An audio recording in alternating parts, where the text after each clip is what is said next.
यार एसी थोड़ा ठंडा करो साहिल, बहुत ज़्यादा गर्मी है, थोड़ा और ठंडा करा दो। हाँ जी, आप सब लोग ना चुप हो जाते हो ना तो मेरी धड़कन तेज हो जाती है, पता नहीं क्या। आप लोग अपना एंजॉय करिए, हम अपना काम कर रहे हैं, आप अपना अपना काम करिए। जिसके साथ आए अपना एंजॉय करिए, पीछे वाले खुल के कर सकते हैं, वहाँ तक कैमरा नहीं जाता।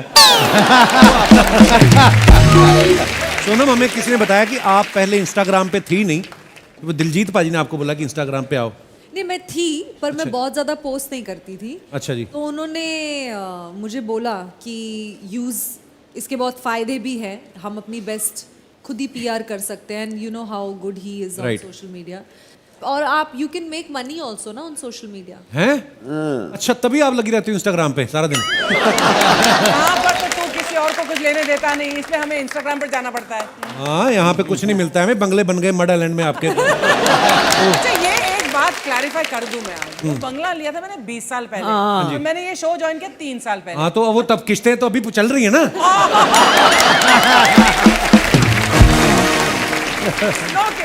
वहाँ पे गुरदास मान साहब का बंगलो भी है ना, वो ज्यादा जाते नहीं उधर, तो एक दिन दीवार फांद के कब्जा कर लिया उन्होंने। ताला नहीं खोलती, कहती ये इलीगल है। उसमें क्या है, टाप के चली जाऊंगी मैं अंदर। एनीवेज, अच्छा पल्ला साहब, मैं आपको बताऊं कॉमेडी तो कमाल की करते ही हैं। ये खुद प्रोफेसर रहे हैं यूनिवर्सिटी में बहुत देर तक, इनकी वाइफ जो है वो भी टीचर हैं, पिताजी भी इनके टीचर हैं। पाजी, आपके घर में जब बच्चा होता है स्टूडेंट भी बनता है कि सीधा टीचर ही आता है? पाजी एक बात बताओ, जब आप आदमी कॉमेडी करता है ना उसको सीरियसली कम ही लोग लेते हैं, आपके स्टूडेंट्स लेते थे आपको सीरियसली? सीरियसली ऐसा है, जब मैं किसी क्लास ले रहा था एमबेसी की, कोई स्टूडेंट थी। अच्छा। जब ट्रिमेस्टर ब्रेक हुई तो मैंने सभी से बच्चों को पूछता हूँ, बच्चे छुट्टियाँ कैसी रहीं? सर बहुत अच्छी रही। एक देहरादून से लड़की थी। अच्छा। मैंने पूछा बेटे छुट्टियों में कैसा रहा? कहती सर बहुत बढ़िया रहा। एक बात बताऊँ, आप बुरा तो नहीं मानोगे? मैं कहती कहती छुट्टियों में मैं टीवी देख रही थी घर में, तो आपका टीवी पे अचानक प्रोग्राम आ गया। अच्छा जी। और उस पे आप बांड बने हुए थे। तो मुझे इतनी खुशी हुई, इतनी खुशी हुई, मैंने अपना सारा टब्बर इकट्ठा कर लिया। पापा को बुलाया, चाचा को बुलाया, अपनी मम्मी को बुलाया, बहन को बुलाया, इधर आओ मैं आपको अपने प्रोफेसर दिखाऊं। मैंने कहा बेटे, फिर देखकर पापा ने कहा क्या? कहना पापा बोले अगर वहाँ ऐसे प्रोफेसर हैं बेटे, पढ़ने की जरूरत नहीं।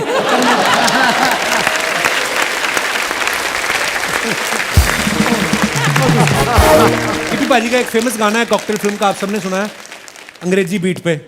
और ये गाने के पीछे की मैं आपको हिस्ट्री बताऊं, ये गाना इन्होंने कैफे में बैठे बैठे 2 घंटे में बना दिया था। पाजी कौन सी ऐसी ड्रिंक ऑर्डर की थी आपने, 2 घंटे में ही गाना बना दिया आपने?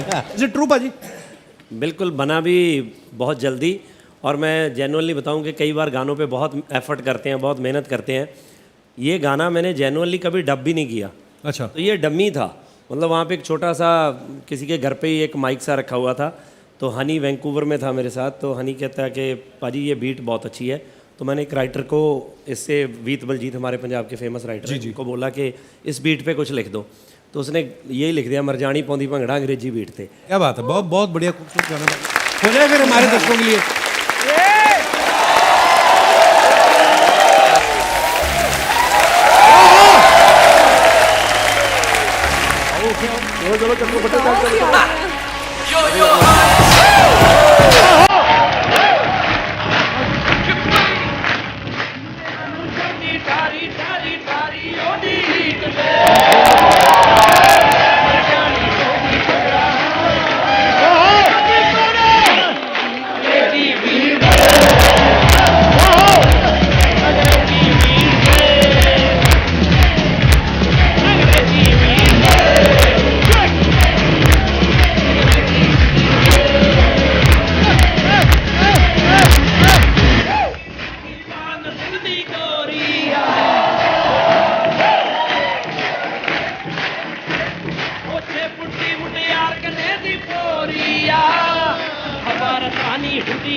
थैंक यू किपी पाजी, थैंक यू शुक्रिया। पाजी को जो हम अपनी एम्बेसी में जब वीज़ा लगवाने जाते हैं, कई बुजुर्गों को नहीं इंग्लिश नहीं आती होती, तो ट्रांसलेटर देते ना। वो एक माता वाला किस्सा था ना, जो जो जाना चाहती है अमेरिका बाहर, तो वो सुनाओ जरा थोड़ा सा। वो सही बात है अर्चना जी। हम लोग जब पहले जाते थे ना वीज़ा लेने, तो सामने इंटरव्यू करते थे आपको, अब तो प्रोसेस काफ़ी चेंज हो गया उनका। तो वो हमारे गांव की एक बुज़ुर्ग लेडी, अब इंग्लिश आती नहीं है और पता भी नहीं है सामने से क्या पूछा जा रहा है। अब वो उसको सामने से पूछ रहा है, कहते कहाँ जाना चाहते हैं आप? हैं? कहाँ जाना चाहते हैं? अमेरिका। अपना स्लैंग होता है अमेरिका को, है ना, अमेरिका। खड़े हैं साथ में तो वो बता रहे हैं, माता जी वो पूछ रहे हैं किस काम से जाना है आपको, है ना? ਇਹ ਜਿਹੜਾ ਆਪਣਾ ਰਾਜੂ ਦਾ ਮੁੰਡਾ ਨਹੀਂ ਵੱਡਾ ਬਿੱਲਾ ਉਹਦੇ ਮੁੰਡਾ ਹੋਣੇ ਵਾਲਾ है। वीज़ा ऑफिसर ने इंग्लिश में कहा कि then why you want to go there, there are so many doctors. तो उसने बोला, वो कह रहे हैं कि वहाँ पे बहुत डॉक्टर्स हैं, आपको क्या जाके करना है वहाँ पे अगर उसके बेटा होने वाला है तो? ਕਹਿੰਦੇ ਹੋएंगे डॉक्टर जो माइयां कर लेती हैं वो डॉक्टर नहीं कर सकते। उसने कहा कि वो वीज़ा ऑफिसर कह रहे हैं कि इस आधार पे आपको वीज़ा नहीं दिया जा सकता। कहते दे दोगे वीजा तो अच्छी बात है, वरना बेटे ने टिकट तो करा रखी है, फिर बिना वीजे के ही चले जाए।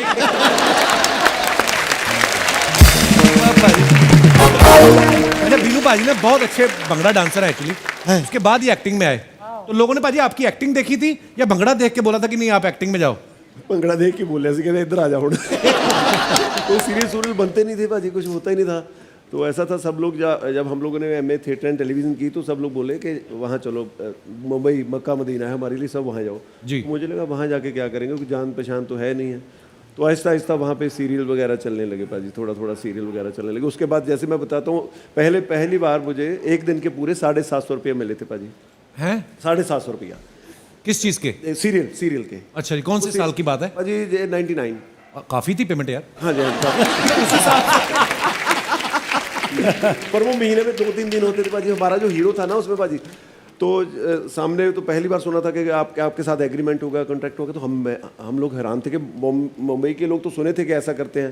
मैंने कहा यार कमाल है यार, चलो वेरी गुड। हम लोग अपने आप प्राउड फील कर रहे थे। तो सामने डायरेक्टर बैठा तो बोला, हमारे पास एक हीरो था हमारा बलकर्ण, उसको बोला कि देखो भाई, हमें तो समझ आ गई कि 750 रुपये बोले आपको पैसे मिलेंगे, आप सिलेक्ट हो, आप हीरो हो, और 750, ठीक है ऐसा। उसको जीरो नहीं सुना और उसने तभी रोक लिया, बात सुनो, हम लोग 1 मिनट के ब्रेक दे दो, हम लोग सलाह करके बताते हैं। साइड पे लेके गया, बोला जवाब ना दो, 75 रुपये मेरी रहने, कल तो नहीं कुछ जा रहा। 75 रुपये कम कर लो तैयार से। बड़े कमाल के हैं नरेश जी, बड़े कमाल की स्टोरीज लिखते हैं पाजी। आपकी जितनी फिल्में मैंने देखा है, चंडीगढ़ अमृतसर चंडीगढ़ हो, उसमें गिप्पी पाजी हीरो हैं, हनीमून हो उसमें गिप्पी पाजी हीरो हैं। आप इनको हीरो सेलेक्ट करने के पैसे लेते हैं ये आपकी स्क्रिप्ट को सिलेक्ट करने के पैसे लेते हैं? क्या चक्कर क्या है? 2 बंदे लाइफ में ऐसे हैं, समीप पाजी और गिप्पी पाजी, जिन्होंने कैरी ऑन जट्टा बनाई जी, जिसकी वजह से आज सब हैं यहाँ पे। तो हम लोग प्रोफेशनल कम हैं, हम लोग दोस्त ज़्यादा हैं सब, तो इसलिए शायद हम सब एक साथ हैं। वेरी गुड पाजी, बड़ी प्यारी गल की। पाजी मैं बताता हूँ, पहली फिल्म जब बनी थी कैरी ऑन जट्टा, तो हम लोग बहुत थोड़े पैसे लेते थे, पता ही नहीं था कि इतने बड़े आर्टिस्ट सब लोगों को जानने लगे कैसे। तो पाजी उसके बाद हम लोगों के पास काम आने लगा, तो पैसे ऑफर होने लगे, बोले कोई 10 लाख ले रहा है, कोई 5 लाख, बहुत बड़ी अमाउंट थी हमारे लिए। पाजी पहली कैरी ऑन जट्टा के बाद हम लोगों ने एक फिल्म की, उसमें समीप कंग थे, नरेश जी थे और मैं था। भाजी एक प्रोड्यूसर आया करता था, वहाँ प्रोड्यूसर बोला था कि मैं प्रोड्यूसर हूँ, साथ में गनमैन हुआ करते थे। तो बोला आप तीनों को साइन करना है। भाजी हम लोग कुर्सी लाओ इधर, कुर्सी लाओ, कॉफ़ी लाओ इधर, पढ़ो। हर रोज बैठ के हमारे दूसरे सेट पे पाजी हमें देखता होता था, वेरी गुड, अच्छा कर रहे हो, वेरी गुड। साइन करके नहीं जाता था पर पाजी उसने पूरा 35 दिन की फिल्म हमारी ऐसे शूट होते हुए देखे, हम लोग बोले साइन करके नहीं जा रहा पाजी। तो हम लोगों ने देखा भाई ये ऐसा फ्रॉड लग रहा है, हमें भी रहने दो। उसका अचानक एक दिन फ़ोन आया, वो जलंधर से था। तो कोई भी बोलता था हमें जब आपको साइन करना है, कहीं भी चाहे लाहौर बोल दे पाकिस्तान, हम वहाँ भी चले जाते थे, कर लो साइन यार। तो उसने बोला कि जलंधर आ जाओ, तो हम तीनों ने गाड़ी उठाई, जलंधर चले गए जी। जलंधर जब देखा उसने 150-200 बंदा इकट्ठा किया, सबके साथ फोटो चल रही है पहले, ऐसे फ्रॉड है यार, ये नहीं करता। तो कहता नहीं साइन करके भेजेंगे आज कल। मैं कहा अज जे साइन ना किया इन्होंने, अपने अगे तो फिल्म नहीं करनी ये। भाजी ਕੀ ਹੋ ਰਿਹਾ ਸਾਈਨ ਸੂਨ ਕਰ ਨਹੀਂ ਰਿਹਾ ਫੋਟੋਆਂ ਖਿੱਚੀ ਜਾ ਰਹੇ ਸਮੋਸੇ ਖਾਈ ਜਾ ਰਹੇ ਸਾਰੇ 10-10 20-20 ਫੋਟੋਆਂ ਹੋ ਗਈਆਂ ਸਾਡੀਆਂ 700-800 ਜਦੋਂ ਫੋਟੋ ਹੋ ਗਈਆਂ ਭਾਜੀ ਅਚਾਨਕ ਇੱਕ ਖਬਰ ਆਈ ਕਹਿੰਦੇ 2 ਬੰਦੇ ਹੋਰ ਆ ਰਹੇ ਸੀ ਉਹਨਾਂ ਦਾ ਐਕਸੀਡੈਂਟ ਹੋ ਗਿਆ ਉਹਨਾਂ ਦੇ ਘਰੀ ਉਹਦੇ रिलेटिव वो बंदे और आ रहे थे हाँ जी हमें साइनिंग अमाउंट तो क्या मिलनी थी और किसी का ब्लड कहते उनको ब्लड चढ़ेगा भी किसी का ब्लड मैच नहीं किया हम तीनों का ब्लड मैच कर गया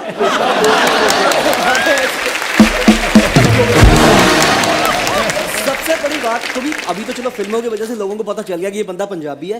रिश्तेदार इनसे पूछ रहे हैं कि ये अंग्रेज को एड्स वेड्स तो नहीं है ना, इसका खून ले रहे हैं। अरे कॉमेडी करके कभी फंसे हो आप कहीं जगह? कभी होता है ना कि हम लोग की इंटेंशन किसी की नहीं रहती, किसी को भी, क्योंकि हमें हंसाना है लोगों को। कभी कभी होता है ना कि लोग गलत इंटरप्रेट कर लेते हैं। कर लेते हैं जी, कर ले, बहुत बार ऐसा होता है, कहते कुछ हैं समझ कुछ लेते हैं। भला साहब कहाँ, आप अमृतसर में की बात है? वो तो तब की बात है जब हालात पंजाब के बहुत ख़राब थे जी। उस वक्त रात को कर्फ्यू लग जाता था, ट्रेनें बंद हो जाती थी और बसें नहीं चलती थी, इतने पैसे भी नहीं होते थे कि कहाँ जाएं। तो ऐसे में अमृतसर में फंस गया। तो मैंने कहा भी रात कहाँ काटी जाए। तो मैंने सोचा भी यार इतना टीवी पे आते हो, फिल्में करते हो, सीरियल करते हो, कोई तो पहचानेगा, ये कब काम आएगा। किसी से जान पहचान बढ़ाओ। मैं किसी के घर में गया, दरवाज़ा खटखटाया, हाँ जी। मैंने कहा जी मैं टीवी पे आता हूँ। कहना हमने कब रोका है, आई जाओ। मैं कहा जी गल ये है कि मैं लुधियाना से आया हूँ, मेरे पास पैसे नहीं है, ना कोई रिश्तेदार है, मैंने रात काटनी है। अगर आप मुझे टीवी पे पहचानते हो तो मुझे एक कमरा दे दो, मैं कोने में सो जाऊँगा। ऐसे कैसे को आपको कमरा दे दें, आप अजनबी हो, हम आपको जानते नहीं हैं, ये बहू बेटियों का घर है, हम कैसे दे दें। उसने बोल दिया, मैं बाहर आ गया। किसी और का दरवाज़ा खटखटाया, फिर वो बाहर आया, हाँ जी। मैं कहा जी रात काटनी है, अगर आप मेरे को पहचानते हो तो मुझे को एक कमरा दे दो। ये बहू